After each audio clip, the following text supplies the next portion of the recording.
तुमको अर्पित लाखों प्रणाम, तुमको अर्पित लाखों प्रणाम।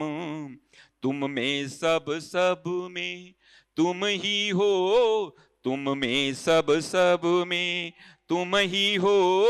गुरुदेव तुम्हारी जय होवे, हे आनंद घन हे सुख राशि।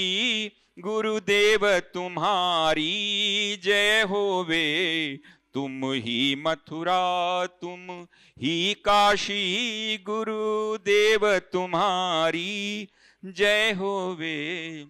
जीवन नारायण उवाच साएव भगवान कृष्णा सर्वात्मा पुरुषा परा। दुराराध्य अतिसाध्यश्च सर्वाराध्या सुखप्रदः। हम भगवान की लीला के प्रसंग में हैं। भगवान की लीला गोकुल में होती है। गोकुल में माखन चोर हैं, वृंदावन में राधा रमण भगवान हैं, रास बिहारी भगवान हैं। वहाँ से मथुरा आते हैं और मथुरा में 17 बार जरासंध की सेना को पराजित करते हैं। और महाभारत के युद्ध में 18 क्षौणी सेना थी दोनों पक्ष में, लेकिन भगवान के सामने जरासंध 23 अक्षौणी सेना लेके आया है और 23 अक्षौणी सेना को पराजित किया है। और एक बार नहीं 17 बार जरासंध को पराजित किया। लेकिन जितनी बार भगवान ने पराजित किया, मथुरा में आकर के भगवान स्वयं अपने महल में आते हैं। माँ देवकी हैं, माँ देवकी भगवान की भुजाओं को टटोलने लगती हैं। कृष्णा कान्हा तू तो बड़ा सुकुमार है, बड़ा कोमल है। इतने बड़े बड़े राक्षसों को जरासंध आदि को कैसे पराजित किया, कैसे मारते हो? और भगवान कहते हैं माँ ये सब आपका आशीर्वाद है, मैंने थोड़े मारा। ये तो पिता श्री वसुदेव जी का आपका आशीर्वाद है। इतनी इतनी घोर विपत्तियों में भी अगर मैं सुरक्षित हूँ और हमेशा विजयी होता हूँ आपकी कृपा से। ये जगह जगह पर वर्णन आएगा। और शास्त्र ने हमको एक उपदेश दिया कि जीवन में सफलता तो हम सभी को चाहिए, सफलता तो सभी को चाहिए, कोई असफल होना नहीं चाहता। सफलता पाने का एक तरीका है अपना पुरुषार्थ, अपने बल पर भरोसा हो, अपने पौरुष पर भरोसा हो। मैं अपने परिश्रम से सफल हो जाऊंगा, जो मेरा ध्येय है उसको प्राप्त कर लूँगा, अपने लक्ष्य को प्राप्त कर लूँगा, पढ़ूंगा, लिखूंगा, नौकरी करूंगा, मेहनत करूंगा। अपने बल से संभव है सफलता मिल जाए, मैं उसमें नहीं कहता कि असंभव है, मिल सकता है। लेकिन अपने बल से जब सफलता प्राप्त करता है तो भीतर चुपके से अहंकार प्रवेश कर लेता है। देखो देखो मैंने अपने बल से प्राप्त किया, मैंने अपने बल से मैंने इतना मेहनत किया, इतना परिश्रम किया तो मुझको ऐसा प्राप्त हुआ। और जैसे भीतर अहंकार आता है वो अहंकार दीमक के जैसे पूरा का पूरा समाप्त कर देता है। कभी कभी दीमक लग जाए तो ऊपर से वैसे दिखता है और अंदर खोखला हो जाता है। तो सफलता के पाने का एक तरीका तो ये है अपना पौरुष, अपना बल। और दूसरी सफलता पाने का तरीका है किसी की कृपा देख लो। अब ये हम नहीं कहते कि किसकी कृपा देखो, आप भगवान की कृपा देख लो, अपने इष्ट देव की कृपा देख लो, माता पिता की कृपा देख लो, दादा दादी की कृपा देख लो, किसी की भी, अपने से श्रेष्ठ की, परमात्मा की, माता पिता की, उनके आशीर्वाद से मैं सफलता को प्राप्त किया हूँ। और जिस समय आप भले परिश्रम हमने किया, मेहनत हमने किया, लेकिन जब हम बड़ों का आशीर्वाद बीच में रख लेते हैं कि हम अपने माता पिता के आशीर्वाद से, भगवान की कृपा से हमने अपने लक्ष्य को प्राप्त किया, अपने जीवन में सफलता को प्राप्त किया, तो एक बात तो है कि अहंकार से आप बच गए, अभिमान से आप बच गए, वो बहुत बड़ी बात हो गई। हाँ, इतना है कि कोई केवल कृपा पर भरोसा करना चाहे तो आलसी हो सकता है कि नहीं हमको करना क्या है, सब अपने किसी की कृपा से हो जाएगा। कोई अपने पुरुषार्थ पर भरोसा करेगा, अहंकारी हो जाएगा। तो सबसे बढ़िया तरीका तो ये है कि पुरुषार्थ मैं करूं, परिश्रम मैं करूं और कृपा उसमें किसी और की देख लो। आप जीवन में सफल भी हो जाएंगे, अभिमान अहंकार से भी बच जाएंगे और जीवन में निरंतर हमारा विकास होता रहेगा। हमारे कन्हई ने ये एक सूत्र दिया है, शास्त्र ने कहा, वेद भगवान ने कहा, मातृदेवो भव, पितृदेवो भव, आचार्य देवो भव, अतिथि देवो भव। अरे महाराज, ये हमारा 15 दिन का महीना पितरों को समर्पित होता है ना, पितृपक्ष है, और उसमें भी आज सोमवती अमावस्या और आज के दिन पितृपक्ष का समापन। अपने से कोई बड़ों को इतनी तो कृतज्ञता हो, इतनी तो श्रद्धा हो नहीं। हमको बहुत कुछ मिला है अपने गुरुजनों से, अपने परिवार से, नाना नानी से, दादा दादी से, अपनी मौसी से, अपने दादा से, मामा से, तमाम लोगों से हमने प्राप्त किया है। कुछ न कुछ उनके प्रति कृतज्ञता तो है। भगवान हमेशा कभी, यहाँ तक कि भगवान राम ने भी कभी अपने ऊपर नहीं लिया कि मैं सफल हूँ। आश्चर्य तो तब लगता है कि जब पूरा बंदर भालू आए, गुरुदेव खड़े हैं, गुरुदेव को भगवान ने प्रणाम किया, बंदर भालू घूर घूर के देखने लगे कौन है बाबा जी। तो भगवान ने सारे बंदर भालुओं को परिचय दिया, मेरे सारे सहायकों आप देखो, ये हमारे गुरुदेव हैं, इनकी कृपा से हमने रणभूमि में रावण जैसे राक्षस का वध किया, इनकी कृपा से। तब तक गुरुदेव देखने लगे इतने बंदर भालू। हाँ, ये तो भगवान ने फिर अब दूसरी तरफ परिचय दिलाया, एक दूसरे का परिचय कराया। भगवान ने कहा गुरुदेव, ये बंदर भालुओं ने सहायता किया तभी रावण मारा गया, अगर ये सहायता न करते तो रावण मरता ही नहीं। हाँ, इनकी सहायता से रावण मरा, आपकी कृपा से रावण मरा, मैं तो बीच में बिचौलिया था, कुछ किए ही नहीं। महाराज, जो श्रेष्ठ कार्य करते हैं ना, जितने बड़े स्तर पे होते हैं, सब प्रभु की कृपा से, सब हमारे बड़ों का आशीर्वाद है। हाँ, भगवान की ऐसी एक चित्तवृत्ति, भगवान के मैंने कल भी कहा था, वृंदावन में प्रेम भूमि है। और ब्रह्म वैवर्त पुराण का एक खासियत है कि आगे नहीं बढ़ता, घूम फिर के वृंदावन आ जाता। हाँ, ये ब्रह्म वैवर्त पुराण की खासियत है कि हम कथा मथुरा की सुना देंगे, फिर वृंदावन में प्रेम की चर्चा करने लगेंगे। हम द्वारका की कथा सुना के फिर वृंदावन में प्रेम की भूमि में आ जाएंगे, और ये आखिरी तक, बिल्कुल अंतिम तक इसका क्रम ऐसा है। भागवत के जैसे क्रम नहीं है इसका। आप लोग ये मत कहना कि अभी तो स्वामी जी यहाँ मथुरा में फिर वृंदावन की चर्चा करने लगे, कल भी एक घूम फिर के वहीं पर आ जाएगा। आपका मन ऐसा है, साधक का मन ऐसा है कि जिससे प्रेम होगा, आप कहीं पर रहो, होटल में रहो, घर में रहो, मेहमान के यहाँ रहो, कहीं पर भी रहो, जिससे प्रेम होगा आपका मन घूम फिर के वहीं चला जाएगा। ऐसे यहाँ पर वक्ता और श्रोता, भगवान नारायण और देवर्षि नारद, सूत और शौनक, दोनों का मन भगवान से लगा हुआ है। तो चर्चा करते हैं और चर्चा करते करते कथा कहते हैं कहीं की, और फिर से प्रेम भूमि में आ जाते हैं। प्रेम जहाँ पर रास होता है, ब्रज भूमि जहाँ पर राधा जो हैं अपनी सखियों के साथ। प्रेम का एक बहुत बड़ा दोष है, कल शायद हम लोगों ने चर्चा किया था, याद आ रहा है कि नहीं? प्रेम में, हाँ, एक प्रेम में बहुत बड़ा दोष आ जाता है, सूत्र समझना। अपने प्रियतम में दोष दिखाई पड़ जाए, समझो प्रेम नहीं थी। आप प्रेम का एक सूत्र समझो, प्रेम का एक सूत्र है, बसंती गुणिनो प्रेमणी ना तो बस, बसंती गुणिनो प्रेमणी, प्रेमणी सप्तमी वचन, बसंती गुणिनो प्रेमणी ना तो वस्तुनि।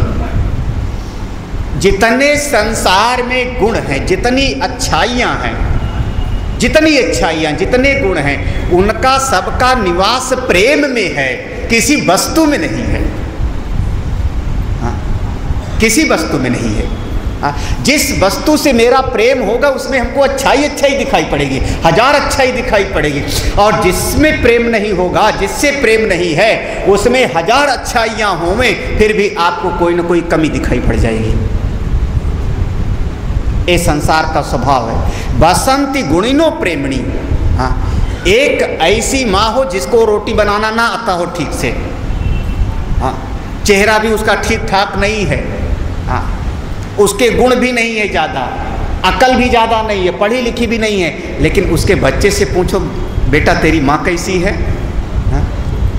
उसके बच्चे से आप चर्चा करो, उसके बच्चे का, उसके बेटे का अपनी माँ से प्रेम है, अपने पिता से प्रेम है, वो बच्चा अपनी माँ में, अपने पिता में हजार गुण दिखाएगा, और एक भी कमी बताओ तो बच्चा जल्दी स्वीकार करने के लिए तैयार है नहीं। और जिस दिन बच्चे को अपनी माँ में कमी दिखाई पड़ जाए, समझना बहू का साम्राज्य शुरू हो रहा है। हाँ, सही बात है। हाँ, क्योंकि अब उसका अब वही माँ लाख बार उसको कहे कि तेरी बहू में कमी है, तेरी पत्नी में अमुक कमी है ना, वो ऊपर से ऐसे सिर हिलावेगा सामने, तो अंदर जाके कहेगा बिल्कुल नहीं। महाराज क्या चित्तवृत्ति है, जिससे प्रेम होता है उसमें हमको कमी नहीं दिखाई पड़ती, उसमें हमको सारे गुण दिखाई पड़ते हैं। और यही तो हमारे भगवान की लीला का रहस्य है कि कोई आके कहता है कि कन्हाई तो ऐसा है, कन्हाई तो ऐसा है, और राधा जी उसमें गुण देखती है। महाराज श्री सुना रहे थे, अभी हम गाड़ी में सुन रहे थे, एक ग्रंथ है जिसका नाम है प्रेम संपुट, 150 श्लोक का, ब्रज की लीला है, प्रेम संपुट। अगर प्रेम के रहस्य को समझना हो तो ये ग्रंथ पढ़ो। अब ये मत पूछना कहाँ मिलेगा। हाँ, वैसे आजकल सब आदमी प्रेम करते हैं, हर आदमी प्रेम करता है, लेकिन प्रेम के रहस्य को कौन जाने महाराज। प्रेम संपुट नाम का ग्रंथ है। उस प्रेम संपुट ग्रंथ में ऐसा है कि एक दिन भगवान ने स्वयं अलग से जा करके घाघरा और चोली पहनी, ऊपर से दुपट्टा ओढ़ लिया, और दुपट्टा ओढ़ करके अपने बालों को, जो उनके बाल घुंघराले हैं, ऐसे कर लिया सामने से, और गोपी बन करके राधा जी की मंडली में आके शामिल हो गए। और कोशिश करते करते भगवान सीधे राधा जी के पास पहुंच गए।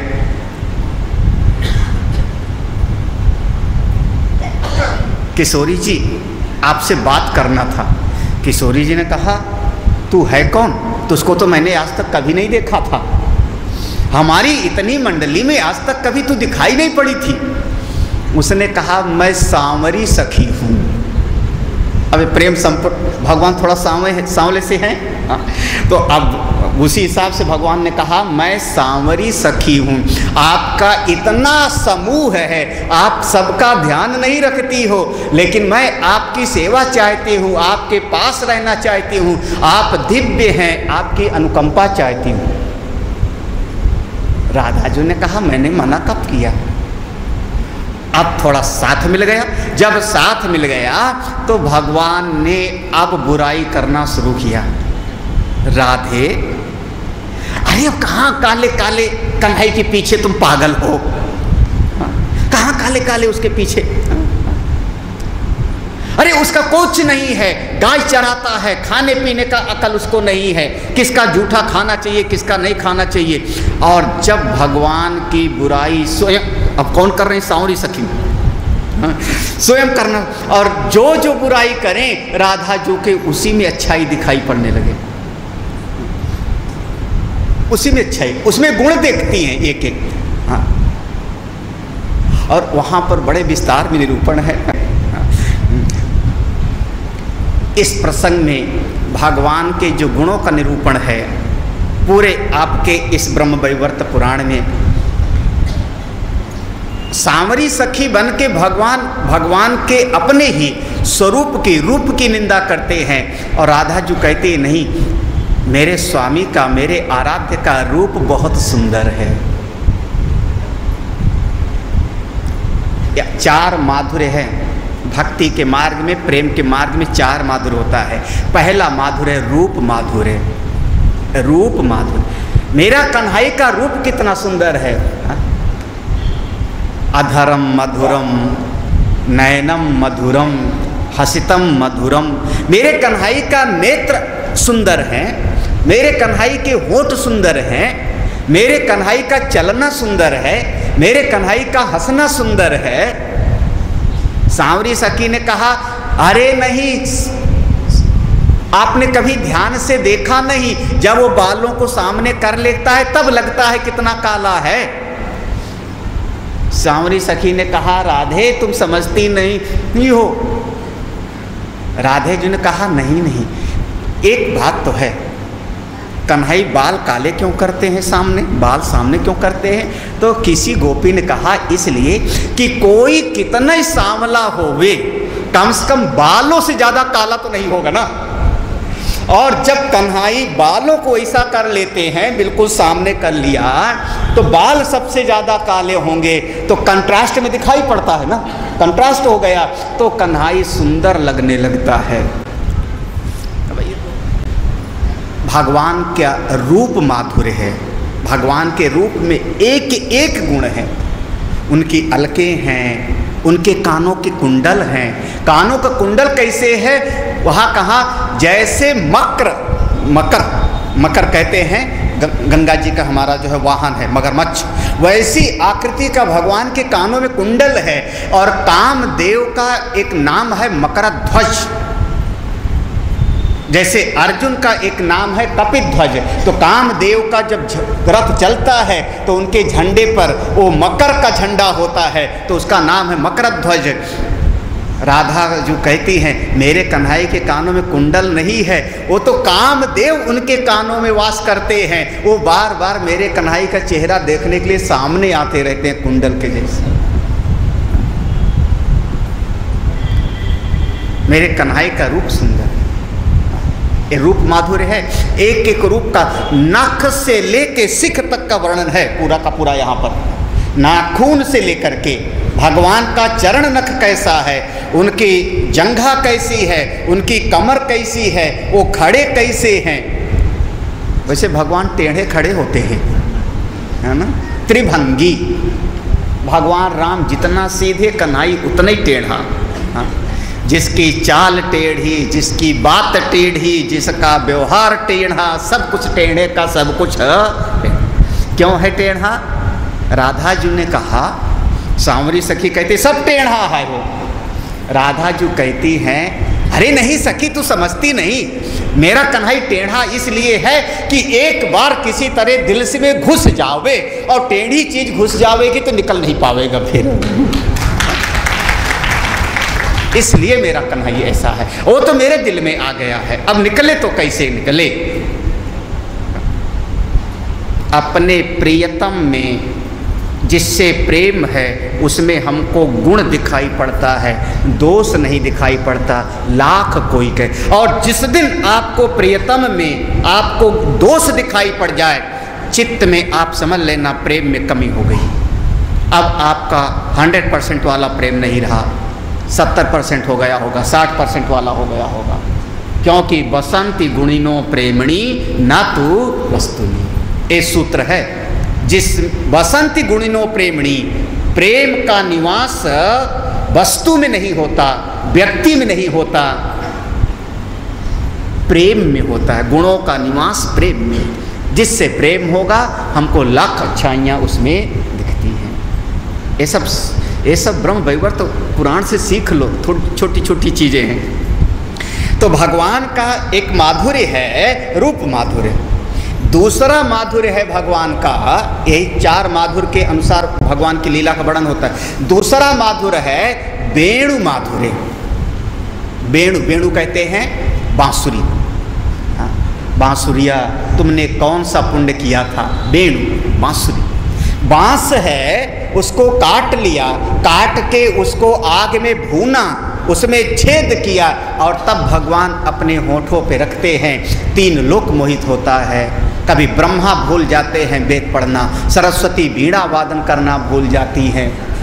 ये भगवान की बांसुरी है। जो जड़ को चेतन करे, चेतन को जड़ कर देवे, वो है भगवान की बांसुरी।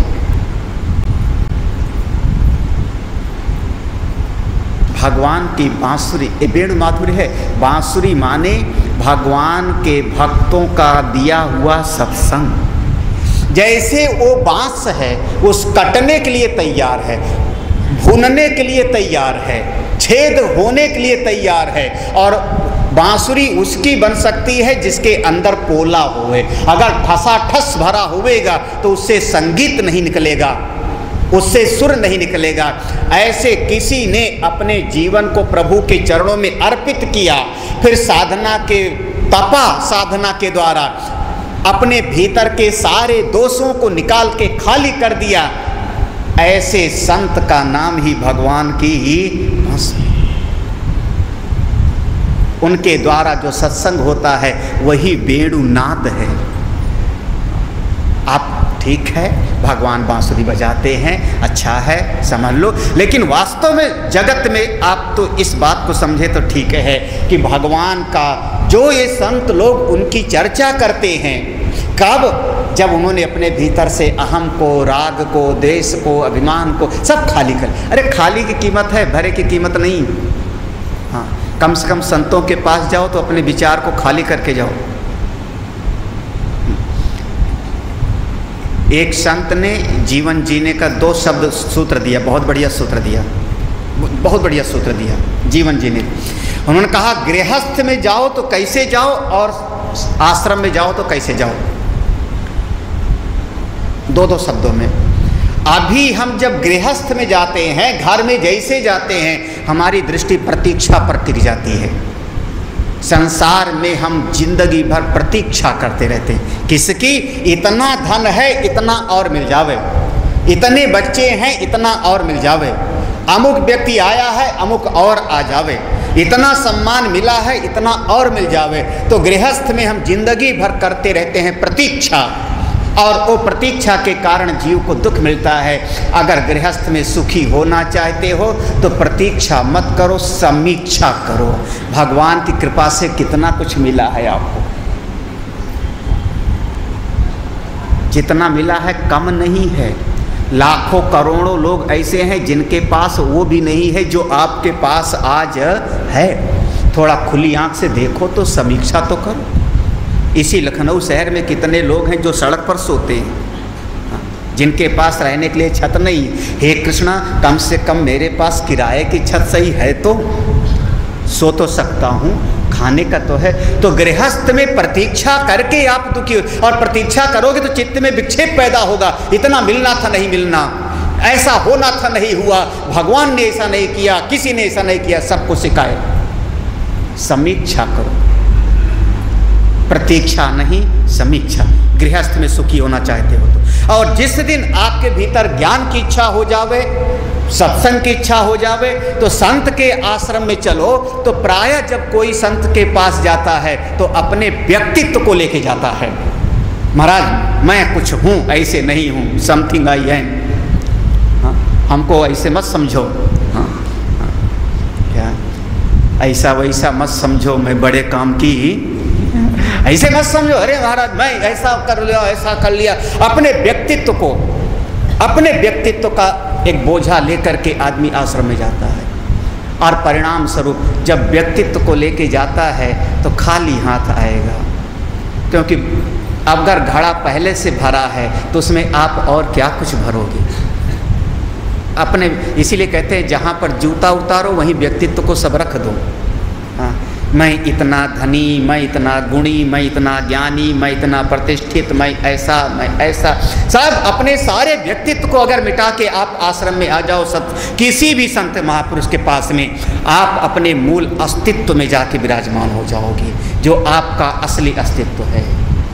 अस्तित्व उपलब्धव्य, अपने परमात्म स्वरूप। बस इतने सूत्र हैं। भगवान का दूसरा माधुर्य है वेणु माधुर्य, वेणु माधुर्य। भगवान का तीसरा माधुर्य है, इन्हीं की कथा है पूरे शास्त्रों में, आप अपना चिंतन कर लेना, और इन्हीं के अनुसार मुक्ति का स्वरूप है। तीसरा माधुर्य है जिसका नाम है ऐश्वर्य माधुर्य। भगवान का जगह जगह पर ऐश्वर्य प्रकट होता है, उसमें भी आनंद है, उसमें भी रस मिलता है। क्या माधुर्य है भगवान का ऐश्वर्य? भगवान ने इतने बड़े अजगर को मारा, छठे दिन भगवान ने पूतना जैसी राक्षसी को मार दिया, बैलगाड़ी पलट गई, 2 बड़े बड़े पेड़ को गिरा दिया। लेकिन गांव के लोग, गोकुल और ब्रज के लोग, सबको लगता था हमारा कन्हई सबसे सुकुमार है। श्री दामा बरूथप भद्र मंगल तोक, ये सब कहते थे कन्हई घबरा मत, तू हम सब में कमजोर है। हाँ, मैं अभी ठीक ठाक हूं, जब तू हार जाएगा तब मैं आऊंगा, आखिरी पहलवान के जैसे। पहले तू निपट ले। भगवान ने गोवर्धन उठाया और 7 दिन तक रखे रह गए। सारी सृष्टि में हो गया, गोवर्धन पर्वत को 7 दिन तक अपनी उंगली पर धारण किए रहे गोवर्धन नाथ। जितनी गोपियां हैं वो गोपी कहते, ये जितने महात्मा लोग होते हैं ना, बड़ी बड़ी दाढ़ी वाले, इनको अकल उकल नहीं है, ये अपने लाला को भगवान बना देते, ईश्वर बना देते हैं। अरे अपना लाला है, ये क्या होगा, ये तो अपने घर का है, इससे गोवर्धन थोड़े उठता है। वो तो सारे ग्वाल बालों ने लाठी लगाई थी अपनी अपनी, नहीं तो कैसे गोवर्धन उठता। इतना ऐश्वर्य है, इतना ऐश्वर्य है, लेकिन फिर भी गोपी ऐश्वर्य को छुपा देती है, इसीलिए उसका नाम है गोपी। गोपी, हाँ, गोपनाथ गोपी, जो भगवान की ऐश्वर्यता को छुपावे, भगवान की श्रेष्ठता को छुपावे, उसी का नाम गोपी। क्योंकि कभी कभी सब बताना अच्छा नहीं लगता। हाँ?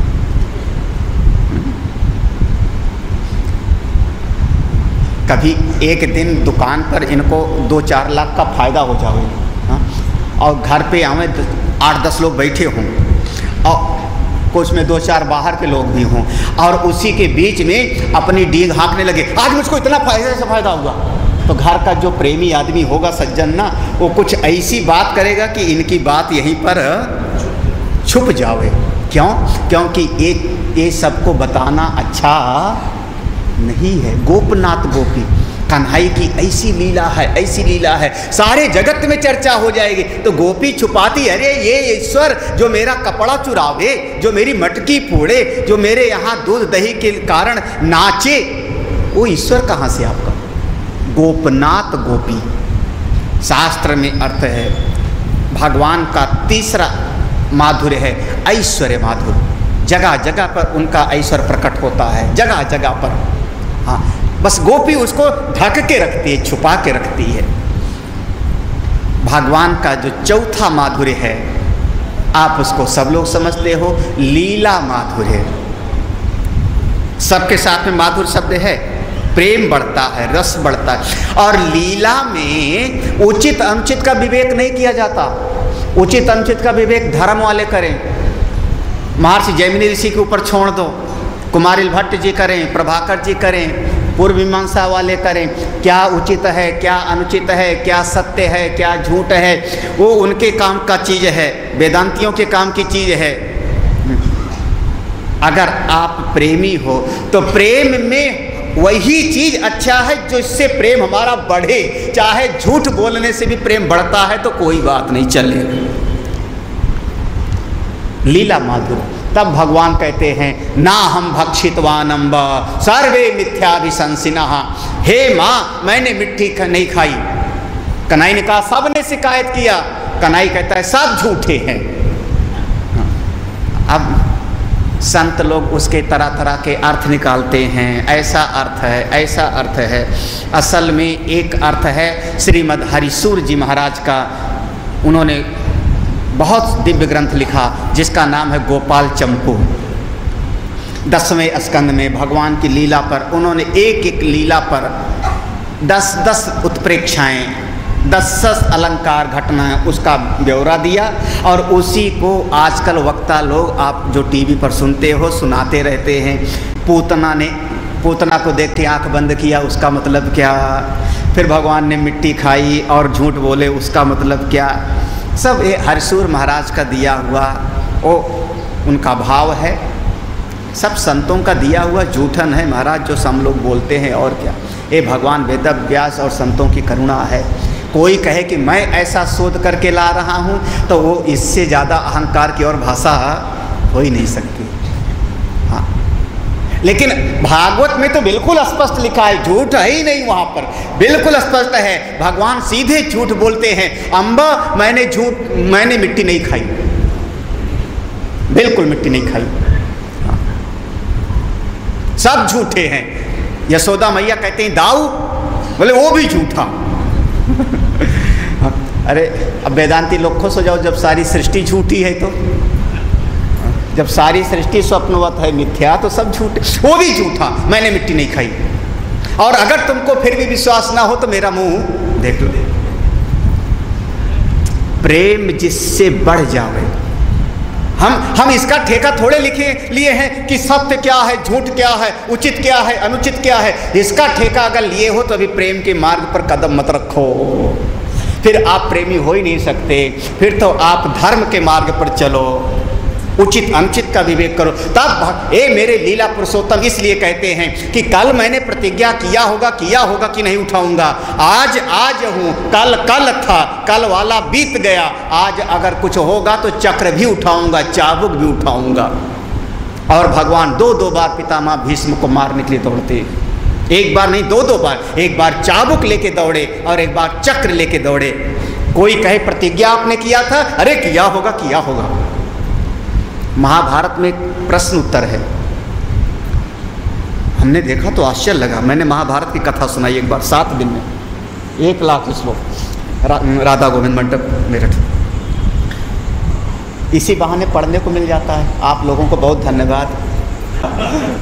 नहीं तो शायद न पढ़ता ब्रह्म विवरण, फिर गीता उपनिषद के अलावा अच्छे नहीं लगता कुछ, फिर तो यही चलता। तो महाभारत में एक समय पर अर्जुन ने पूछा भगवान से, प्रभु युद्ध है, एक से एक उधर वरदानी वीर हैं और युद्ध में कुछ भी हो सकता है। मान लो मैं मर गया, किसी का बाण आया, हो सकता है पितामह भीष्म का, द्रोणाचार्य जी का, कृपाचार्य जी का, अश्वत्थामा, ये तो चिरंजीवी हैं, अश्वत्थामा कृपाचार्य इनका, या कर्ण मेरा जो घोर दुश्मनी है, किसी का बाण लगे और मैं मर गया, कन्हई फिर आप क्या करोगे?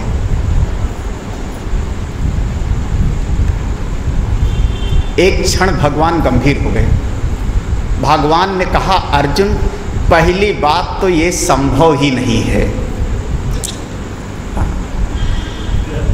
ये संभव ही नहीं। जिसका रक्षक मैं हूं उसके लिए संभव नहीं है। लेकिन कदाचित ये हो भी जाए, एक संभावना तुम कह रहे हो, तो अगर ऐसा हो भी जावे और जिस दिन तुम मर जाओगे उसी दिन मैं अपना चक्र धारण कर लूंगा और सारे इन अधर्मियों को मार करके, सारी सृष्टि को मार करके धर्म की स्थापना कर दूंगा। अब कोई कहे महाराज आपने तो प्रतिज्ञा किया था कि अस्त्र उठाऊंगा ही नहीं, तो भगवान कहेंगे वो पहले किया होगा, गया होगा, वो जमाना गया। प्रेम का सूत्र है, हमारा प्रेम बढ़े, जिससे भी बढ़े। हाँ? मटकी फोड़ने से प्रेम बढ़ेगा कि नहीं बढ़ेगा? हाँ? पता नहीं। भगवान की लीला का एक स्वरूप है। एक प्रसंग देखो, एक दिन भगवान कन्हई अपने साथियों के साथ ब्रज में हैं और उधर से गोपियां आ रही हैं, और गोपियों को भी देखो, और कोई घाट दिखाई नहीं पड़ रहा, इतनी लंबी यमुना जी कहीं और भरो। बोले नहीं, ढूंढ करके पता करके कहाँ पर कन्हई गाय चरा रहा है वहीं जाएंगे पानी भरने को। हमारा दिल तो कुछ और ही है, हाँ? ऊपर की बात अलग है। अब एक दिन भगवान ने दौड़ के कन्हई का हाथ पकड़ा, राधा जी का, और जैसे राधा जी का हाथ पकड़ा, राधा जो तिरछी नजर से डांट देती हैं, मुंचंचलम चंचल पास्य लोके बालोसि किम ना विलोक्यते। मुंचंचलम, अरे छोड़ मेरा आंचल, छोड़ मेरा आंचल छोड़। मुंचंचलम, बालक है अभी तो देखता नहीं समझता नहीं, लोग कलंक लगावेंगे, मेरा आंचल छोड़। अब राधा जी का भीतर से मन कर रहा है और कस के पकड़ लो, और ऊपर से कह रही देख नहीं वो कलंक लगेगा, छोड़ो मेरा आंचल। और भगवान जब अचानक डांटा, भगवान घबरा गए और घबरा के छोड़ दिया। जैसे छोड़ा तो एक गोपी ने कहा, भावम न जानासि विलासिनी नाम गोपाल गोपालन पंडितोसी। भावम न जानासि विलासिनी नाम गोपाल गोपालन पंडितोसी। जैसे भगवान ने छोड़ दिया, एक सखी ने कहा, अरे कन्हाई, तू राधा के मन का भाव तो जानता ही नहीं कि मन से क्या चाहती हैं। तू पक्का गाय को चराने वाला, गाय का चराने में ही पंडित है। भावम न जानासि विलासिनी नाम गोपाल गोपालन पंडित। गाय को चरा, बस इतने कर तू भी, क्योंकि दिल चाहता है कि मेरे पास बैठे, मुझको चाहे। ऊपर से उलाहना भी देवेंगी, यशोदा अपने लाला को रोक लो, ऐसा कर लो, सब वाणी की बात है, अंदर की बात तो कुछ और। ये लीला माधुर्य है भगवान की। लीला का पूरा सूत्र समझना, लीला से प्रेम रस बढ़ता है। लीला में आप धर्म धर्म का विचार मत करना। इसीलिए मैं ये कहा गया, भगवान कन्हई मेरे लीला पुरुषोत्तम हैं। धर्म धर्म विचार करना है तो भगवान राम की कथा सुनो। रामो विग्रहवान धर्म, वो विग्रहवान धर्म, एक भी अनुचित शब्द नहीं बोलेंगे, तौल तौल के बोलेंगे, विचार कर करके। यहाँ धर्म अधर्म नहीं, ये तो प्रेम की भूमि है। तो मेरे कन्हई का 4 माधुर्य का भाव है। कौन कौन सा? रूप माधुर्य, वेणु माधुर्य, ऐश्वर्य माधुर्य और नीला। मुख्य रूप से यही भाव हैं। इनमें एक एक का विस्तार एक एक सप्ताह के लिए काफ़ी है। इन्हीं का आधार लेकर के कन्हई की कथा हम लोग सुनाते हैं, चित्त से जोड़ते हैं। एक समय पर भगवान द्वारका में जब द्वारकाधीश हो गए, द्वारकाधीश होने के बाद वसुदेव जी ने, हाँ एक चीज़ और बीच में आ गया, ध्यान। प्रेम में एक दूसरा बहुत बड़ा दोष होता है अभिमान। अभिमान आता है तो प्रेम कम हो जाता है। भगवान ने एक समय पर पृथ्वी को अभिमान हो गया, भगवान ने पृथ्वी के अभिमान को चूर किया है राजा पृथु का माध्यम लेकर के। एक समय पर सावित्री को वेद माता होने का अभिमान हो गया, तब उस समय उनको पुत्रों सहित अदृश्य कर दिया और उनके अभिमान को चूर किया। एक समय पर गंगा को अभिमान हो गया था तो जन्हू ऋषि के द्वारा उनके अभिमान को चूर किया। एक समय मनसा को अभिमान हो गया था। लगभग भगवान के पास में जितने हैं सबको कभी न कभी अभिमान हो जाता है, और कोई न कोई बहाने भगवान अपने भक्त के अभिमान को कभी आपने सुना होगा कि एक समय पर सत्यभामा को अभिमान हो गया मैं बहुत सुंदर हूँ, एक समय पर गरुण जी को अभिमान हो गया मैं बहुत तेज चलता हूँ, एक समय पर चक्र जी को अभिमान हो गया कि मैं ही सब कुछ हूँ। तब भगवान ने हनुमान जी को आह्वान किया। कथा नहीं सुनिए, अगले साल सुना, विस्तार लंबी कथा है।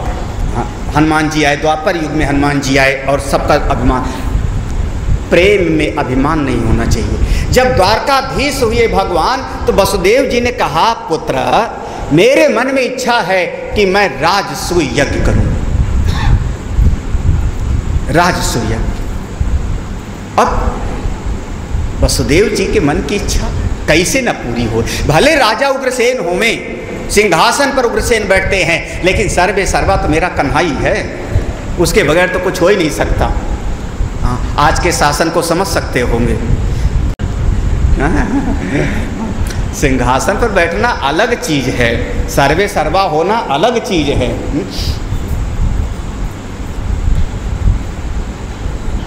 तैयारी करो, तैयारी करो। और जब तैयारी करने की बात आई तो न्योता भेजो सब जगह पर। एक अश्वमेध यज्ञ नहीं, घोड़ा नहीं छोड़ा जाएगा, राजसूय यज्ञ है, मूर्धाभिषेक तो होगा, निमंत्रण भेजा जाएगा। तो निमंत्रण भेजा गया वृंदावन भी, निमंत्रण भेजा गया गोकुल नंदगांव भी, है द्वारका में। और कन्हाई की तरफ से वसुदेव जी का निमंत्रण आया है। और भागवत जी में पहले वर्णन आया कि नंद और वसुदेव की बहुत मित्रता थी, यहाँ तक कि कन्हाई गोकुल में था, अभी 5 दिन हुए थे। और नंद बाबा जब आए थे मथुरा कंस को कर देने के लिए तो वसुदेव जी से मिले थे, आपस में चर्चा हुई थी, बहुत दोस्ती थी नंद और वसुदेव में। जब वसुदेव जी राजसूय यज्ञ कर रहे हैं तो नंद बाबा ने पूरी तैयारी किया, यशोदा तुम भी चलो। यशोदा का मन एक बार तो माना नहीं, लेकिन चलो। अब ये निमंत्रण तो महाराज बरसाना भी गया है, राजसूय यज्ञ है, बरसाना से वृषभान जी भी तैयार हुए और सारे लोग मिलकर के तैयार हुए और सब के सब द्वारका पहुंचते हैं। वसुदेव जी का राजसूय यज्ञ पूरा हो जाता है, ठीक ठाक प्रकार से पूरा हो गया। जब उनका राजसूय यज्ञ पूरा हो गया तो जैसे आप लोग भी कोई काम पूरा हो जाए, शादी विवाह, तो घर में बैठ करके फिर चर्चा करते हो, हाल चाल पूछते हो, कोई न कोई। तो आपस में अब जगह जगह पर चर्चा हुई है। इस समय भगवान का विवाह हो गया, रुक्मिणी जी भी हैं। रुक्मिणी सत्यभामा राधा जी से मिली हैं, राधा जी से मिली हैं। यहाँ पर राधा जी का नाम सुना करते थे। रुक्मिणी जी बड़े आदरपूर्वक अपनी दासी को आज्ञा दिया, दूध लाओ, दूध लाओ। राधा जी इनको दूध पिलाएंगे। राधा जी को दूध पिलाया बहुत प्यार से, और राधा जी को होश नहीं, वो दूध पी जाती हैं। दूध पी गई। शाम के समय पर रुक्मिणी लक्ष्मी की स्वरूप है, जब भगवान की सेवा कर रही तो देखा कि भगवान के चरणों में फफोला पड़ा हुआ है। रुक्मिणी चौंक पड़ी, प्रभु कैसे फफोला पड़ गया, कहीं गरम गरम तवे पर पांव रख दिया। भगवान ने कहा, रुक्मिणी तुमको पता नहीं, तुमने राधा जी को दूध पिलाया ना, तुमने सावधानी नहीं बरती, दूध बहुत गर्म था और राधा जी के हृदय में मेरे चरण कमल के साथ मैं पूरा वास करता हूँ। जब राधा जी ने दूध पिया तो वो सारा प्रभाव मैंने ले लिया और इसलिए मेरे चरणों में चले।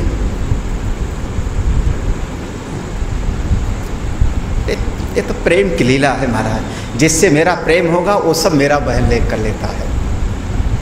राधा जी इतना गर्म दूध पी गई, होश तक नहीं। राधा जी का रुक्मिणी के साथ संवाद होता है। राधा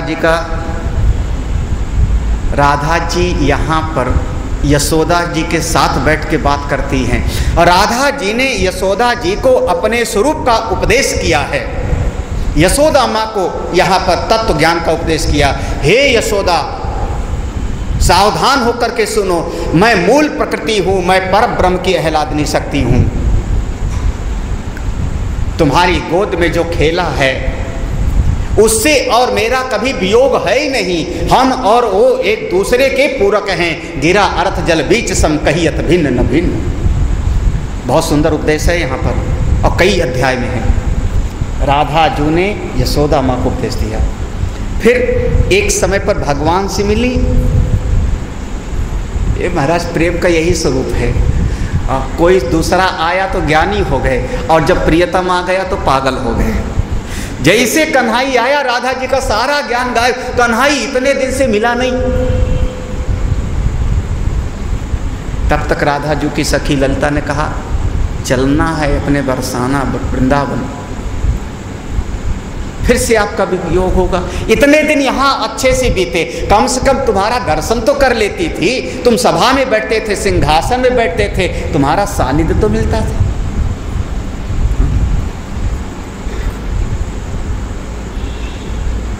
और भगवान ने राधा जी को तत्व ज्ञान का उपदेश किया है यहाँ पे। अगर आप लोगों को इच्छा हो पढ़ने की तो अपने आप पढ़ना, क्योंकि अब ये मत देखना कि स्वामी जी ने पन्ना पलट दिया, ये मत पढ़ना। हाँ, अगर लेकिन अपने आप समझो तब इसका रहस्य समझ में आएगा कि भगवान ने किस प्रकार से उपदेश दिया।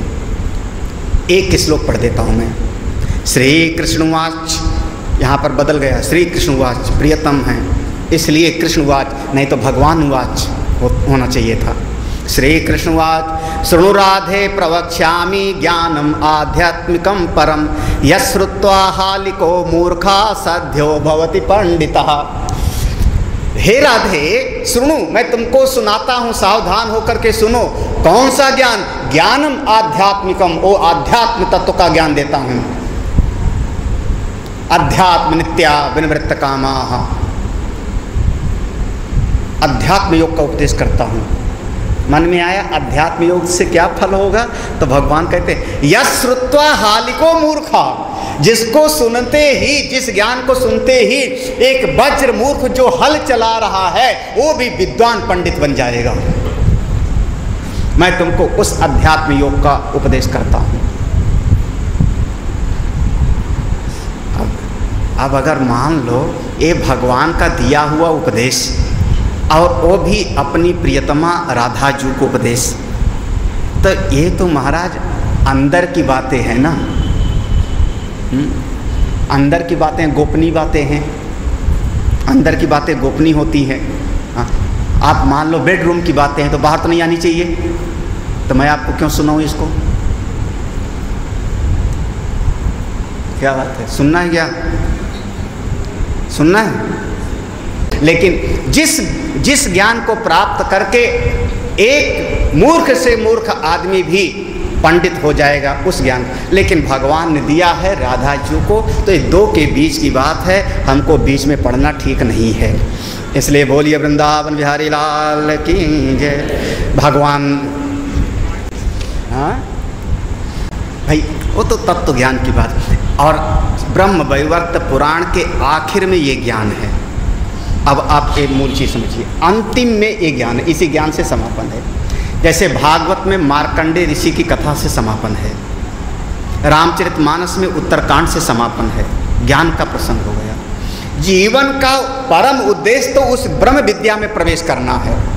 ठीक है, हमने कर्म सेवा करके मन को शुद्ध कर लिया, भगवान की भक्ति करके मन को पवित्र कर लिया, भगवान से जोड़ लिया, अब उसमें ज्ञान को भी रख लो, कितना आनंद हो जाए। तो अंत में इस ब्रह्म विद्या का उपदेश, इसमें ब्रह्म विद्या का उपदेश है, सीधे सीधे उपनिषद का सिद्धांत ही प्रतिपादित है, कोई इधर उधर का नहीं, सीधे उपनिषद का सिद्धांत ही है। इसलिए अगर आपको इसको समझना है तो उपनिषद और इसमें यहाँ पर जो उपदेश है उसमें कोई ज़्यादा भेद नहीं लगता। और जिसको सुनना हो परसों सवेरे से आश्रम आ जाओ, वही विषय होगा। हाँ, अब ये अगर सुनना है भगवान ने राधा जी को क्या उपदेश दिया है, तो ये अंदर की बात है, कैबिनेट स्तर की बात है। इसलिए एक भगवान ने राधा जी को उपदेश दिया और उसके बाद सबकी विदाई होती है। चूँकि सबकी विदाई हो गई तो उसके बाद फिर भगवान का द्वारका में कुछ दिनों तक लीला होती है। ब्राह्मणों के श्राप के माध्यम से भगवान ने द्वारका वासियों को भी अपने परम धाम में प्रवेश कराया, स्वयं भी गोलोक धाम में प्रवेश करते हैं। और सूत भगवान शौनक आदि ऋषियों को सुनाते हैं। इस प्रकार से भगवान की लीला के माध्यम से जीव के परम कल्याण का उपदेश किया। जीव का परम लक्ष्य है भगवत प्राप्ति, शोक मोह से मुक्ति, जन्म मृत्यु से मुक्ति, मोक्ष की प्राप्ति। जीवस्य तत्व जिज्ञासा, जीव का परम लक्ष्य है तत्व का बोध। अब उसके लिए सेवा करना है, मैं सेवा करता हूँ, पूजा करना है, पूजा करता हूँ, उपासना करनी है, उपासना करूँगा, तीर्थ करना है, तीर्थ करूँगा। एक बच्चे को धन चाहिए, उसको नौकरी से लेना देना नहीं है, पढ़ने से भी आज की शिक्षा में पढ़ने से लेना देना नहीं, धन ज़्यादा चाहिए। अब जिस विद्या के पढ़ने से धन ज़्यादा मिलेगा वो विद्या पढ़ेगा वो बच्चा, धन और पावर बस। अब उस बच्चे से कहो चलो संस्कृत पढ़ो आप, फंस गया आज बेटा मेरा। उस बच्चे से कहो आओ संस्कृत पढ़ाओ, संस्कृत पढ़ो विद्वान बन जाओगे। आज किसी ने कहा स्वामी जी हम भी ऐसे महात्मा बन जाए तो बहुत अच्छा सब लोग हमको प्रणाम करेंगे, पूजा करेंगे। लेकिन फिर भी आदमी संस्कृत नहीं पढ़ेगा, क्योंकि संस्कृत पढ़ने से क्या मिलेगा? 4 लाख का पैकेज मिलेगा? बोले कुछ नहीं मिलेगा। पूजा करो? बोले नहीं पढ़ूंगा। आप कहते रहो देववाणी है, ब्रह्मवाणी है, कहते रहो, नहीं पढ़ने के लिए तैयार। आज बच्चे को अब विद्या नहीं, धन चाहिए। उस धन की प्राप्ति के लिए जो करना है सब करता है। ऐसे जीव को मुक्ति चाहिए, उसके लिए सेवा करूंगा, उपासना करूंगा, तीर्थ करूंगा, जप करूंगा, तप करूंगा, व्रत करूंगा, जो करना है सब करूंगा, लेकिन लक्ष्य तो केवल एक है, उस तत्व की प्राप्ति, जीवन मुक्त का आनंद मिल जावे। यस्त्वात्मरतिरेवा स्यात् आत्मतृप्तश्च मानवः आत्मन्येव च संतुष्टः तस्य कार्यम न विद्यते।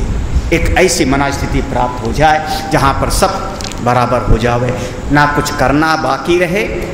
यत् प्राप्य न किंचिद वांछति न सोचति न रमते नोत्साही भवति यल्लब्ध्वा पुमान् सिद्धो भवति तृप्तो भवति आत्मारामो भवति। भगवान की कृपा से वो स्थिति प्राप्त हो जावे।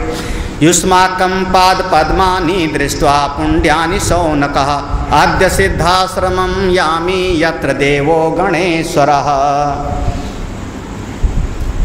और इस श्लोक से मैं अब वहाँ जाता हूँ। हे शौनकादृशियों, जो हमको सुनाना था हमने सुनाया। अब मैं वहाँ जाता हूँ जहाँ अनेक सिद्ध महापुरुष लोग रहते हैं, उन्हीं के साथ, क्योंकि दुष्टों के साथ बैठने पर बुद्धि के विचार खराब हो जाएंगे। साधु जनों के साथ, श्रेष्ठ जनों के साथ हमेशा रहना है। सत्संगति कथे किम न करोति पुंसाम, सत्संग से जुड़े रहो, आप सबका बेड़ा पार हो जाएगा, सबको भगवान की कृपा मिले। आयोजक समिति को मेरा बहुत आशीर्वाद। हजारों संत हैं, जिसको जहाँ से अपना भला करना हो वहाँ से करे, सबको प्रणाम है। किसी कोई हमेशा के लिए नहीं रहता। और आप लोग जिसको वो अभयत्व की विद्या चाहिए, ब्रह्म विद्या चाहिए, आश्रम आओ, मैं सबको पढ़ाने के लिए तैयार हूँ। और अब लगभग कोशिश कर रहा हूँ कि सबके घर घर जा कर के अब पढ़ाना बंद कर जाऊँ। आज एकादशी है, आज के पढ़ा जाइए। गुरुदेव ने चलाया था, स्वाध्याय मंडल है, देवी ग्रुप है, बाल विहार है, सब जा जा करके हम घरों में खूब पढ़ाए हैं। मुझको जितना आता है वो बताने में मैं संकोच नहीं करूँगा, लेकिन मैं अपनी मर्जी से बताऊँगा, आपकी मर्जी से नहीं कि आधा घंटे का टाइम है, सब सुनाई दो महाराज, आधा घंटे में पूरा का पूरा केनोपनिषद और ऐतरेय उपनिषद। भाई मेरी मर्जी चलेगी, लेकिन जिसको चाहिए आप सभी लोग अच्छे हो, सबको आगे बढ़ो, रुको मत, अपने मन को साधना है। कहीं बाहर से कोई आपके लिए कोई नहीं कर देगा, कोई भगवान, कोई महात्मा आपको कुछ नहीं कर देंगे, सब रास्ता बताएंगे, सब रास्ता बताएंगे। चलना आपको पड़ेगा, चलना तो आप ही को पड़ेगा। चलोगे पहुँचोगे, तब वेद भगवान कहेंगे चरई वही तो चरई वही। हाँ, एक ही संत के पास 50 लोग जाते हैं, नहीं बढ़ पाते, कोई पहुँच जाता है। आगे बढ़ो, नहीं ये जीवन को ऐसे निरर्थक नहीं जाने दूंगा। बहुत गई थोड़ी रही, थोड़ी भी अब जाए, जितना जीवन है इसको अब तो उद्धार करके ही जाना है। ऐसे निश्चय के साथ जिन लोगों ने सहयोग किया इस सत्संग के आयोजन में, सबका नाम तो मैं नहीं जानता, लेकिन सभी को मेरा आशीर्वाद है। मैं सभी को आशीर्वाद देते हुए आज का सत्संग यहाँ विश्राम लेता है। सभी लोग आगे बढ़ो, भगवत प्राप्ति करो। सर्वे भवन्तु सुखिनः, सर्वे सन्तु निरामयाः, सर्वे भद्राणि पश्यन्तु, मा कश्चित् दुःखभाग् भवेत्। ॐ पूर्णमदः पूर्णमिदं पूर्णात् पूर्णमुदच्यते पूर्णस्य पूर्णमादाय पूर्णमेवावशिष्यते। ओम शांति शांति शांति। हरि ओम श्री गुरुभ्यो नमः। तुमको अर्पित लाखों प्रणाम, तुम में सब में तुम ही हो, तुम में सब में तुम ही हो, गुरुदेव तुम्हारा